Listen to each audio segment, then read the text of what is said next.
If you're dealing with chronic pelvic pain, I'm here to help you reframe that pain to help you start your journey to better understanding and managing your pain. Research shows that the more you understand and know about pain, the better off you'll be. My name is Alex. I'm a double board certified physical therapist. Make sure that you subscribe to my channel for more videos on pelvic pain and pelvic health.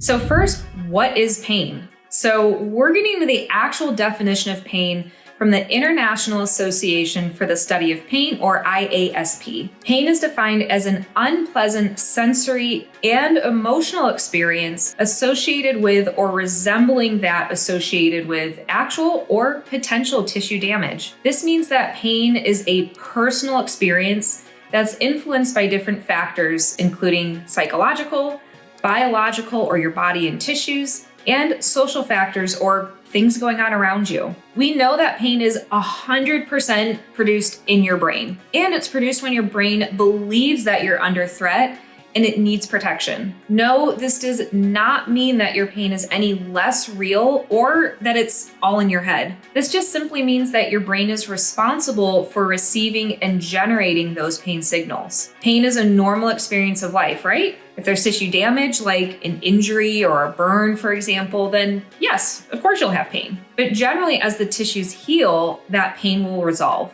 If your pain lasts more than 3 to 6 months, then this is considered persistent or chronic pain. With chronic pain, tissue damage is not the main issue, and the main problem is now that the nervous system is just too sensitive and the brain is continuing to receive and generate pain signals when there's no actual tissue damage. So if you have persistent pelvic pain, think about what can trigger your pain. Some things that can trigger the pain kind of alarm system include hormone changes, stress or anxiety, doing different movements or not moving and staying in the same position for a long time, and even ongoing conditions like chronic prostatitis, colitis, and endometriosis, just to name a few.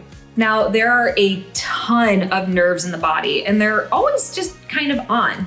They can send signals of pressure, temperature, stretch, and movement to the brain for interpretation. These are the nerves that can act like an alarm system, which is good because, if you burn your hand on the stove, for example, ouch, you want your brain to know about it, right? You burn your hand, the nerves turn up the volume of the signals that they send to the brain and alert the brain to tissue damage and a perceived threat. The brain will then learn that touching a hot stove is dangerous. But for some people, that pain and sensitivity volume of the nerves being turned up takes a while to turn back down, or it stays elevated. This can lead to those nerves being very sensitive and that chronic pain. They stay sensitive because they're trying to protect you, but really, they're just overprotective for no reason at this point. And in this state, it doesn't take much of a trigger for the nerves to send off those danger alert signals to the brain. This means activities just like sitting, driving, walking, or even being in a stressful situation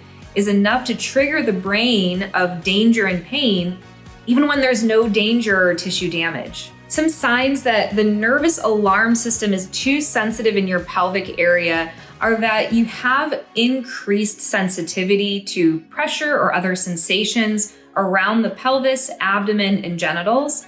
And it doesn't take as much of doing a specific activity like bending, walking, driving, or sitting for a while, sexual activity, or even just normal bladder and bowel functioning for you to have pain. The good news is we can retrain the brain and that nerve alarm system volume to not be turned up all the time and to not be so sensitive. What's most helpful is to actively work on those signals that the brain is receiving and perceiving as pain. So let's actually go through how to calm down the nervous system. All right, first and foremost is understanding pain, and that's why you're watching this video. Understanding why you have pain, how the pain and the nervous system work, and figuring out what your triggers are, as well as recognizing that pain does not equal harm is half the battle.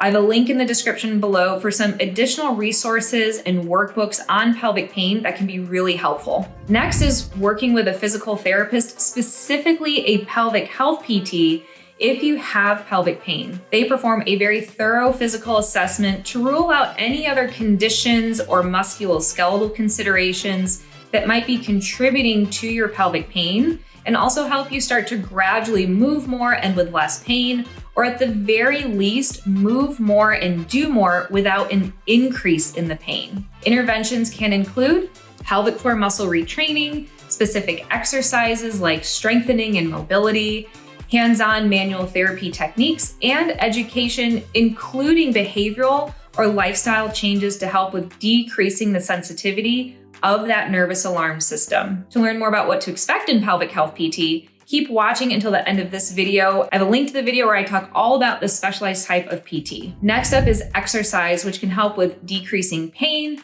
improving sleep, which we'll talk more about in a minute, decreasing your stress and anxiety levels, improving blood flow, and decreasing muscle soreness and fatigue, just to name a couple things that exercise can help with. Some helpful strategies to start exercising if you have chronic pain and you're not moving a whole lot are to do what I call snack size exercises, which is just a couple minutes of exercise to get started with gentle activities like walking, yoga, or even biking. Take rest breaks and pace yourself to allow the nervous system to get used to progressively more activity. Something else you can do is track your symptoms and progress so you can see your improvements, but also what your triggers might be. Next up is psychological therapy or counseling. This includes working with a mental health therapist who specializes in chronic pain and often cognitive behavioral therapy. These sessions can help you reframe the pain and how you respond to pain, and it can be really helpful to work with both a mental therapist and a physical therapist at the same time.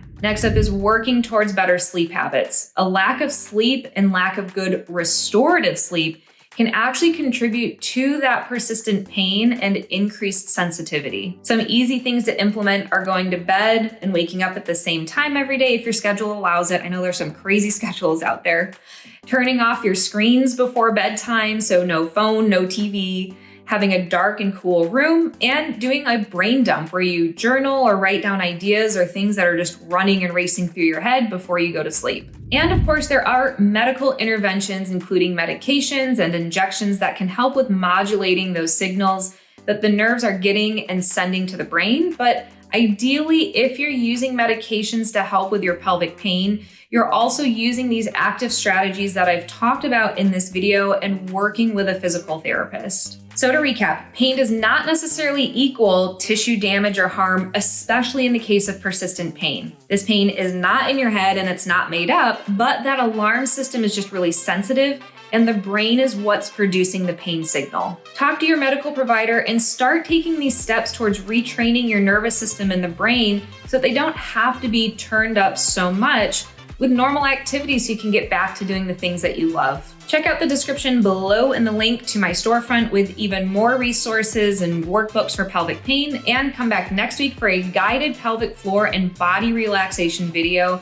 to start retraining your nervous system and get that pain calmed down. I hope you found this video helpful in understanding your pelvic pain. Make sure that you subscribe to my channel for more videos on pelvic pain and pelvic health, and check out my playlist on pelvic pain to get exercises to help you moving better.